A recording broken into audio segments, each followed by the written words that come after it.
अस्सलाम वालेकुम जी। आज जो हम करने जा रहे हैं वो स्कल का एक्सरे है और स्कल एपी और लेटरल व्यू किस तरह करते हैं, चले आए देखते हैं। हमने शुरू में एक स्टूडेंट आईडी नाम बना रखा हुआ है, वो डिप्स के नाम से, और जेंडर में हमने ज़ीरो लगा दिया है। मेल और फीमेल यहाँ पे हमने सेलेक्ट करना होता है। हमने स्टडी सेलेक्ट कर रखी है अपना स्कल एपी व्यू के नाम से और स्कल लेफ्ट लेटरल व्यू के नाम से। यहाँ पे राइट लेटरल भी आता है, ओब्लिक भी आता है। ये सिर्फ हम देखने जा रहे हैं।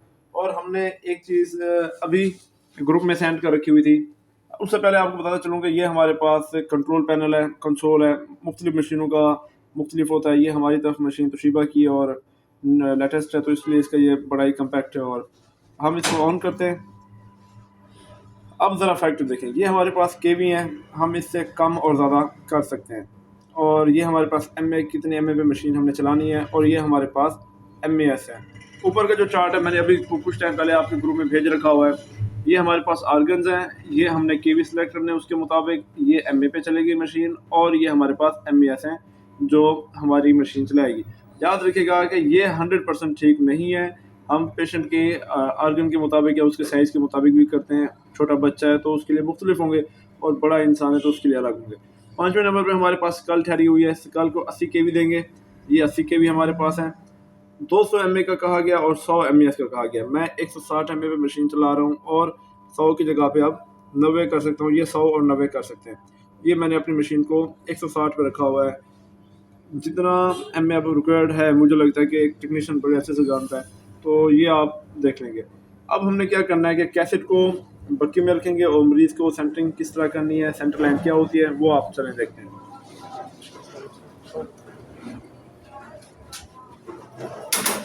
ऑलरेडी हमारे पास इस टाइम कैसेट जो है वो बकी ट्रे में लगी हुई है। कैसेट का अपर बॉर्डर है, ये लोअर बॉर्डर है। कैसेट जो है बकी ट्रे के सेंटर में लगी हुई है बिल्कुल, और ये सेंटर लॉक है इस टाइम। इस कैसेट के दरमियान और बकी ट्रे के ऊपर ये हमारे पास ये ग्रेड है, टेबल के नीचे है। अब टेबल के ऊपर पेशेंट आएगा और पेशेंट का आर्गन इस टेबल के ऊपर होगा। टेबल के ऊपर ये सेंटर लाइन है।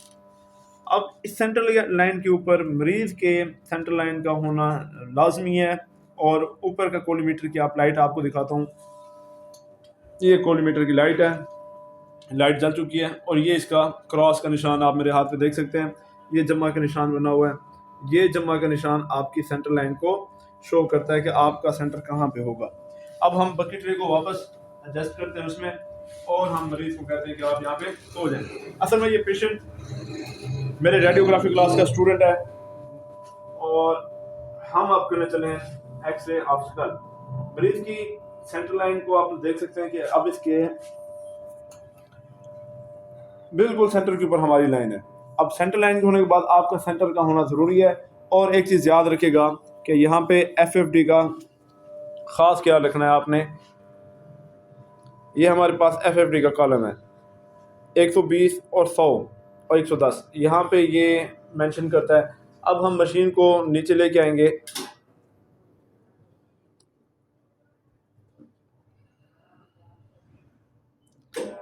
मैं मशीन को 110 के करीब FFD के करीब रखता हूँ, और मरीज़ के आर्गन के ऊपर अब फोकस करते हैं।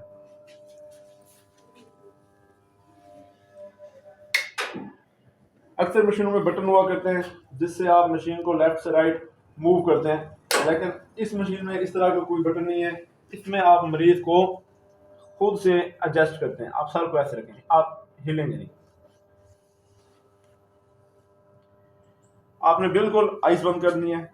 अब आप देखेंगे एक लाइन बिल्कुल आंखों के ऊपर बराबर है और दूसरी लाइन क्रॉस करती है। हमारा सेंटर गले बेला के ऊपर हमारा सेंटर बना हुआ है, और नीचे हमारे पास कैसेट मौजूद है। फ्रैक्चर हमारे पास बने हुए हैं।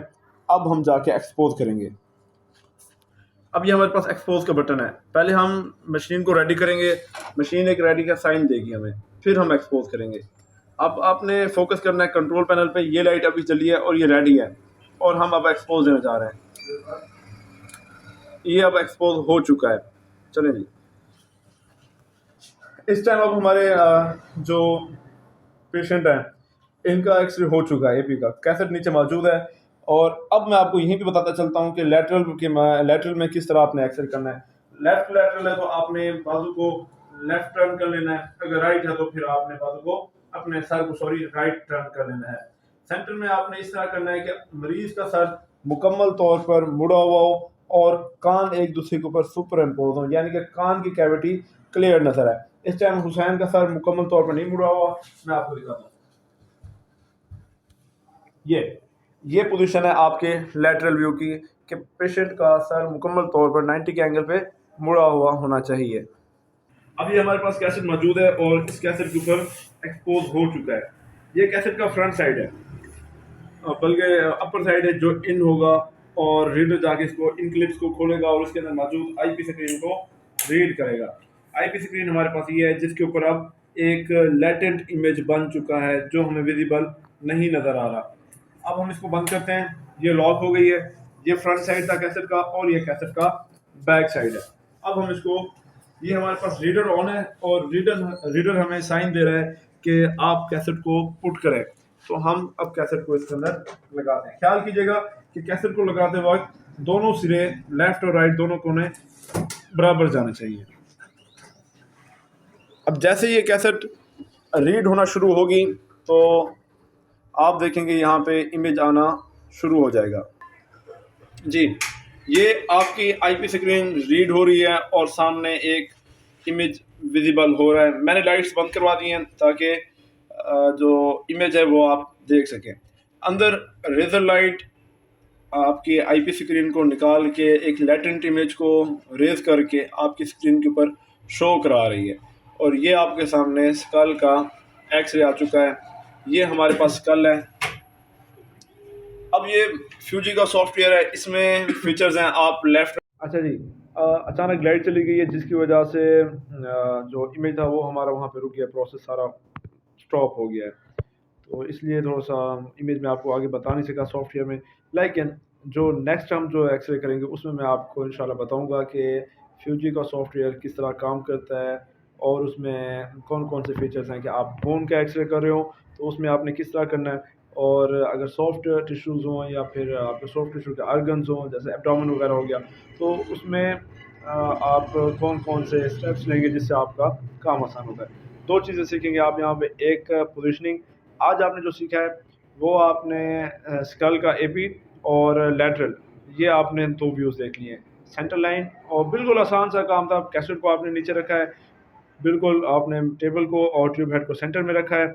उसके बाद आपने मरीज़ को बिल्कुल जो उसका आर्गन है स्कल, तो उस पर आपने सेंटर बनाया और आपने बिल्कुल बेहतरीन फैक्टर आपने सेलेक्ट किए और उसके बाद आपने जब एक्सपोज किया है तो आपने देखा कि एक बेहतरीन किस्म का इमेज सामने आ रहा था। अगर लाइट ना जाती तो इंशाल्लाह मैं आपको दोबारा दिखाऊंगा और आने वाले जो मज़ीद हम एक्सरे करेंगे उसमें भी हम अच्छे से सीखेंगे। तो अब तक के लिए शुक्रिया।